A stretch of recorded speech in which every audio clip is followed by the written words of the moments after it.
Welcome to the Muscles and Mindset Revolution podcast, the podcast for busy, ambitious women who are tired of chasing quick fixes and are ready to finally achieve real, lasting results, stronger bodies, sustainable habits, and long-term weight loss. I'm your host, Ann Jones, certified life coach and fitness professional for over 15 years, here to help you break free from inconsistency, overwhelm, and burnout, build strength, feel confident AF, and lose weight without obsessing or stressing over weight loss. No BS, just simple, sustainable strategies. Welcome. If you are new to the podcast, welcome. Thank you so much. And if you're returning, thank you so much for being back here. Okay, guys, today, the day this podcast is coming out, it is Family Day here in British Columbia. And so I hope you are spending the day with your family if you want to, and not spending the day with your family if that's what you want. Because today we are talking all about breaking free from guilt.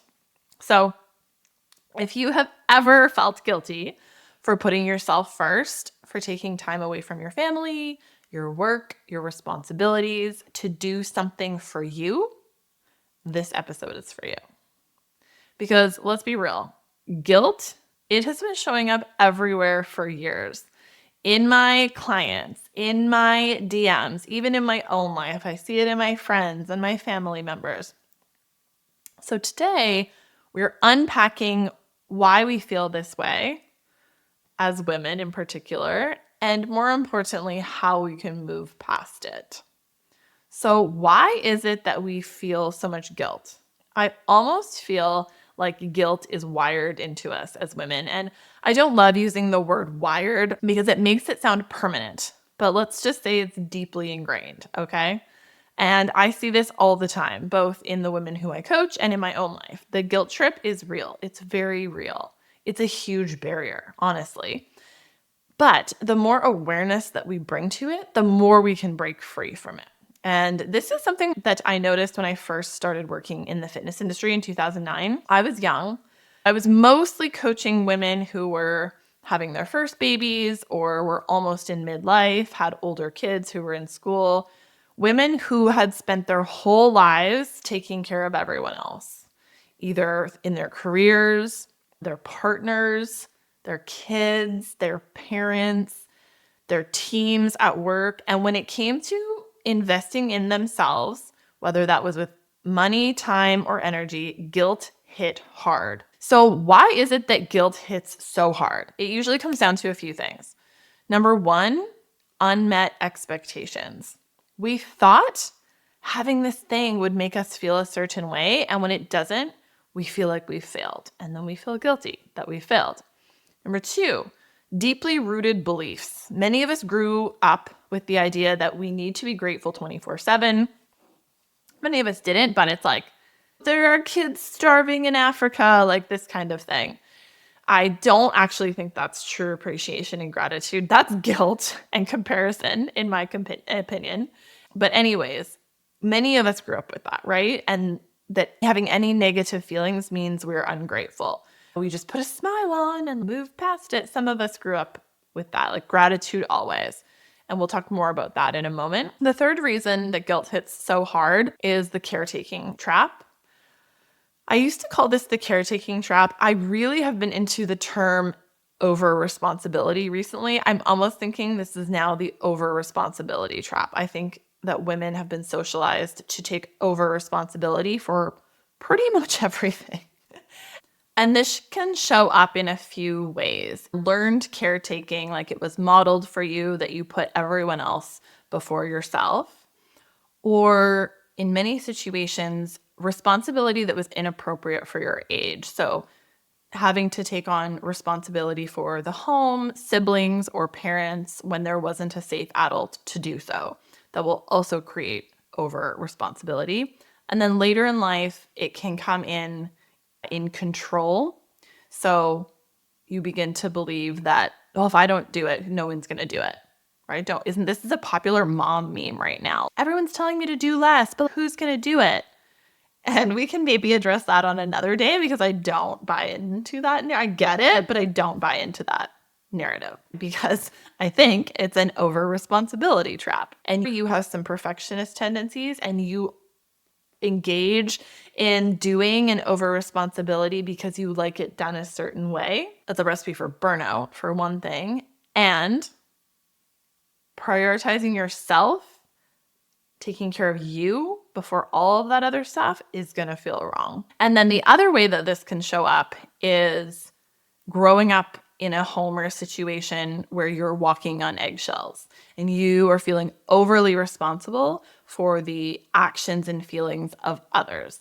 Then you're going to grow into an adult who is walking on eggshells, acting in a way not for your highest good, but making sure that there is peace, no explosions, and everyone else is okay. And if we've spent our whole lives making sure everyone else is okay, taking care of ourselves will feel wrong, for sure. So here's the reframe. That feeling of guilt when it comes up, it's not a sign necessarily that you're doing something wrong. We all feel guilt about certain things. It can be our guiding moral compass, right? You left the gate open and the dog got out and ran away. Yeah, you're gonna feel guilty about that, but it doesn't mean you're a bad person. And when we start to engage in I'm bad, then that's shame. That's the difference between shame and guilt. So guilt is not always a sign that you're doing something wrong. It's a sign that you have a moral compass, but it can also be a sign that you've been conditioned to believe that prioritizing yourself is selfish. And that is the belief that I am here to challenge today. Let's first talk about the I should be grateful guilt trap. You prayed for this partner. You worked your ass off for this job. You wanted these babies more than anything. And now you're overwhelmed. You're drained. You're stressed. You're struggling. You're tired. And then comes the layer of guilt, the one that says, I don't have a right to feel this way. I asked for this. Does this sound familiar? Here's the truth. Desiring something and struggling once you have it are not mutually exclusive. You can love your job and still feel overwhelmed. Sometimes for my clients, I call overwhelmed too many blessings at once, right? I can feel that. I love my business. I love my career. And sometimes it's overwhelming. It feels like too many blessings at once. I have family commitments and my husband and my friends. These things are wonderful. It's just too many blessings at once. It still feels like overwhelm. It still feels the same. You can adore your kids and still need a break because you're a human with a capacity. You can be in the relationship of your dreams that you manifested and still be frustrated as hell with how it's going or with them. It doesn't mean anything about you or them. It doesn't mean you're ungrateful. You can be grateful and still frustrated. Here are some phrases that just show how guilt shows up in our lives. Some phrases I used to hear frequently from women. I feel guilty spending money on XYZ when my family needs XYZ or wants XYZ, usually kids' sports. I feel guilty taking time to work out because that's time I should be spending with my kids. It can even be I want to be spending with my kids. It's fine. You can want two things. I feel guilty saying no for whatever, doing a favor, saying no to plans because I just need a night to myself. And the other reason that I say that these are phrases that I used to hear all the time is because I almost never hear these phrases in my clients, in my circle, because they've rewired their brains. They don't speak this way. They don't think this way and they don't speak this way about themselves, and neither do I, to be quite honest. It's still super common. So no shame. If you're still thinking or saying these things, I used to too. And here's the other thing. I will hear this from new clients, right? Because guilt can show up when you start making yourself a priority. It could also be uncomfortable for people in your life when you start prioritizing yourself. It might be inconvenient for them. And the tricky thing is, it will feel like the guilt is coming from outside of you. Like the world is telling you that you should feel bad for doing those things, for taking the time to work out, investing in yourself, saying no to rest.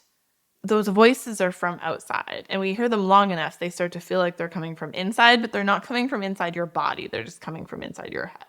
In reality, you're guilt tripping yourself. You're guilt tripping yourself. So why does guilt hit so hard when we do this, when we start to put ourselves first? At the core of it all, guilt is tied to the belief that in order to be safe, to be loved, to belong, I have to put other people's needs before my own. And we learn that in so many ways, right?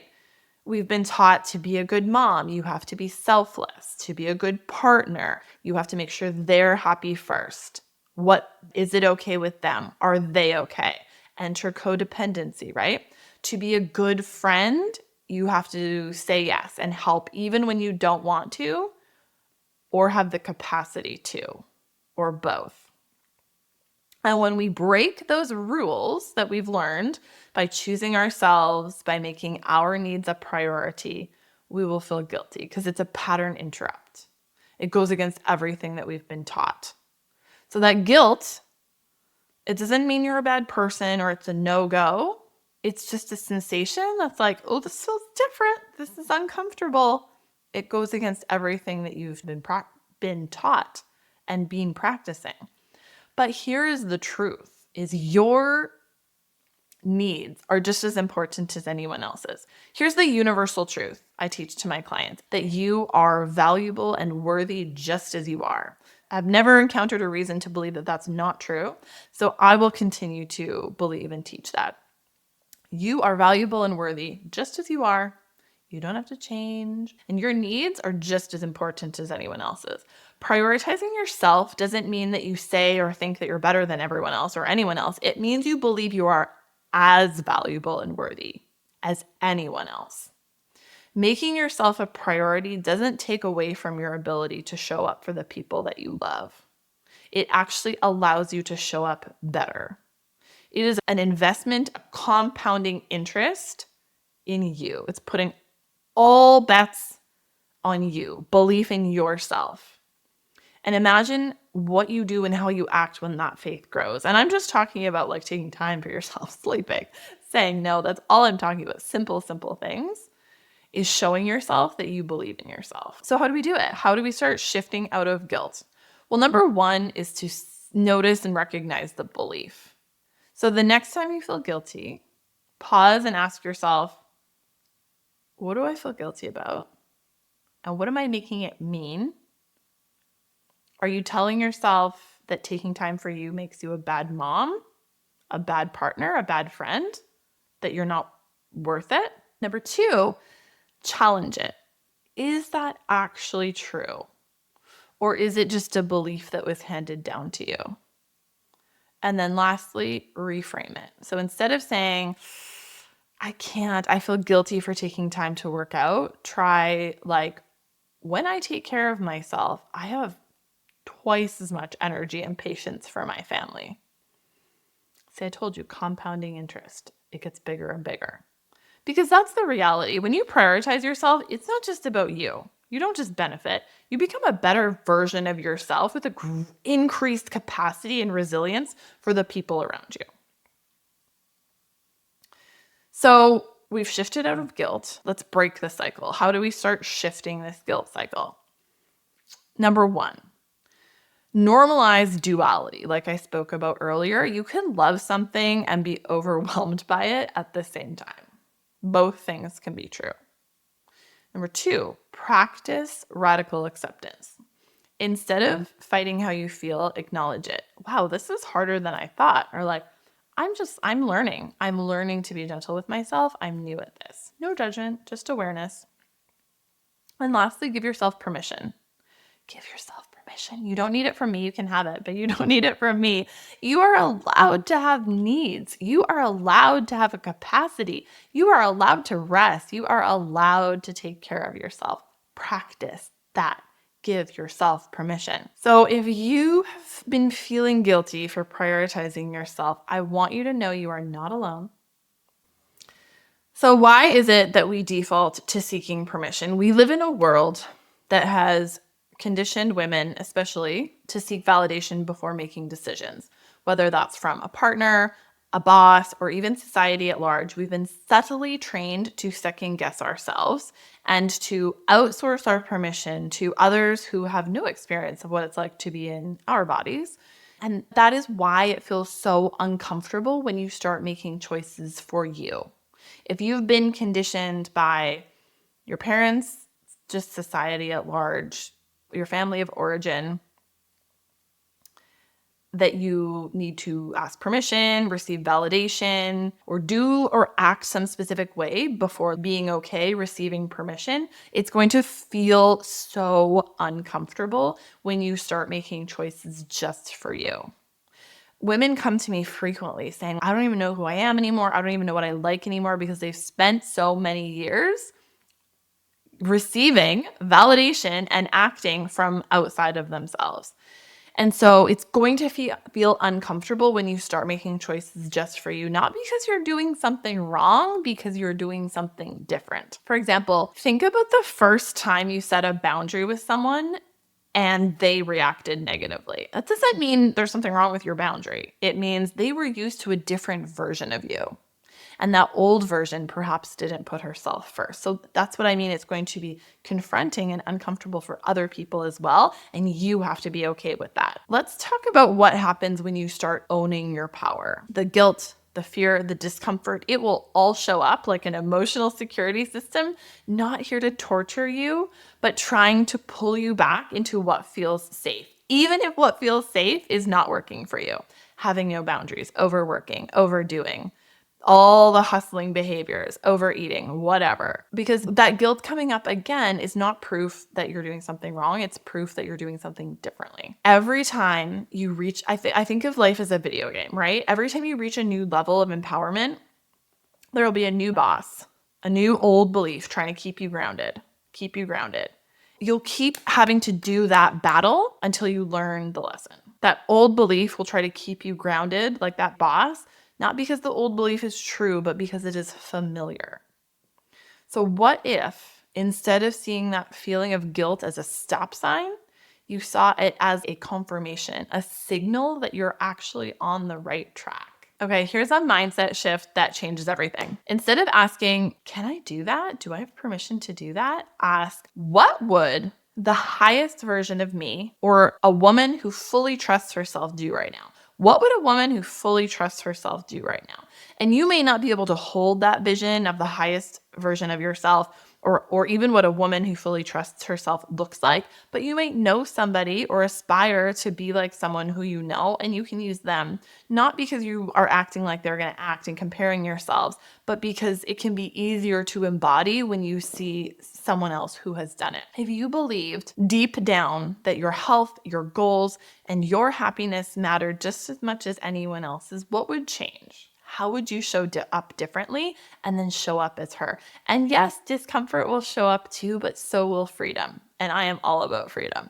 Your job on this planet is not to avoid discomfort. It's not to make other people avoid discomfort or to teach your kids how to avoid discomfort. It is to move through it so that next time it doesn't have the same hold on you, because it will hold you down. So here's my challenge for you for this week. The next time you find yourself wondering if you can, I need permission to do that. Whether it's skipping a workout because somebody might judge you, or you think you're going to get fat, holding back an opinion because you think somebody might judge you, saying yes when you mean no, I want you to refrain, pause, and ask yourself, what would I do if I just fully trusted myself right now? And then do that. The more you choose you, the easier it gets. I promise, because I've been practicing this for a long time. And trust me, the world won't crumble when you stop people pleasing. The world won't even crumble if somebody gets mad at you. I had to learn this. I can let that person have their temper tantrum and I can still be okay, because it actually has nothing to do with me. It actually will open you up in ways that you never imagined. So if you have been feeling guilty for prioritizing yourself, I want you to know you're not alone and you don't have to stay stuck in this pattern. The next time guilt creeps in, I just want you to take a big breath in through your nose, out your mouth, and recognize it for what it is. Remind yourself, I'm allowed to put myself first. I am allowed to take up space. I am allowed to matter just as much as everyone else. And the best part is that when you give yourself permission to do that, you lead the way for the women around you to do the same. I see this all the time. Normalize it. Normalize taking care of yourself.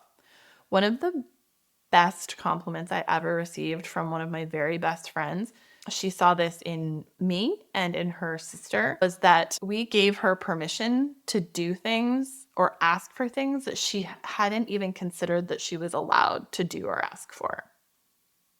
That's huge to me.